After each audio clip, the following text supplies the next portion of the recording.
राधे राधे। दोस्तों, इति श्री चैनल में आपका स्वागत है।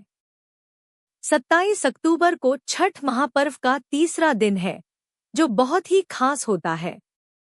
इस दिन संध्या अर्घ्य देने का विशेष महत्व होता है। षष्ठी को डूबते सूर्य को अर्घ्य और उगते सूर्य सप्तमी को अर्घ्य देकर व्रत समाप्त होता है। इस 4 दिवसीय त्योहार में सूर्य और छठी मैया की पूजा की जाती है।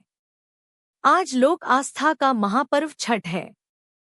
हिंदू धर्म में दिवाली के छठे दिन बाद लोक आस्था का महापर्व छठ मनाया जाता है।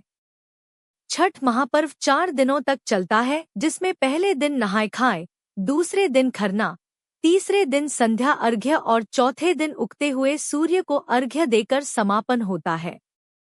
यह त्योहार भगवान सूर्य और माता छठी को समर्पित होता है। वैदिक पंचांग के अनुसार छठ महापर्व कार्तिक माह की षष्ठी तिथि को मनाया जाता है, जिसमें अस्त होते और उदय होते सूर्य देवता को अर्घ्य देकर मनाया जाता है। इस बार छठ महापर्व 25 अक्टूबर को शुरू होकर 28 अक्टूबर तक चलेगा। 27 अक्टूबर को छठ महापर्व का तीसरा दिन है, जो बहुत ही खास होता है। इस दिन संध्या अर्घ्य देने का विशेष महत्व होता है।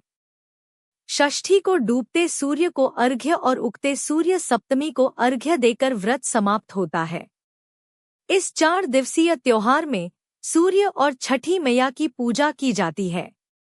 इस दिन व्रत करना बहुत कठिन माना जाता है, क्योंकि इस व्रत को कठोर नियमों के अनुसार 36 घंटे तक रखा जाता है। यह त्योहार विशेष रूप से उत्तर प्रदेश और बिहार समेत उत्तर भारत में बहुत उत्साह के साथ मनाया जाता है। यह व्रत संतान के सुखी जीवन की कामना के लिए किया जाता है।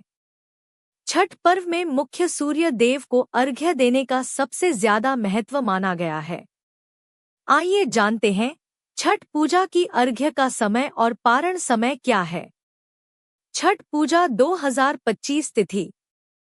षष्ठी तिथि प्रारंभ 27 अक्टूबर 2025 को सुबह 06:04 पर। षष्ठी तिथि समाप्त 28 अक्टूबर 2025 को सुबह 07:59 पर। संध्या अर्घ्य का समय। छठ पूजा पर सबसे महत्वपूर्ण दिन तीसरा यानी संध्या अर्घ्य माना जाता है। इस दिन संध्या अर्घ्य का होता है। इस दिन व्रती घाट पर आकर डूबते सूर्य को अर्घ्य देते हैं। वैदिक पंचांग के अनुसार 27 अक्टूबर को सूर्योदय प्रातः 6:30 और सूर्यास्त शाम 5:40 पर होगा। इस दिन व्रती और भक्त किसी पवित्र नदी या तालाब में कमर तक पानी में खड़े होकर डूबते सूर्य को अर्घ्य देते हैं। उगते सूर्य को अर्घ्य देने का महत्व। छठ महापर्व का चौथा और आखिरी दिन कार्तिक माह की सप्तमी तिथि को होता है, जिसमें इस दिन उगते सूर्य को अर्घ्य देने के बाद व्रत का पारण का होता है।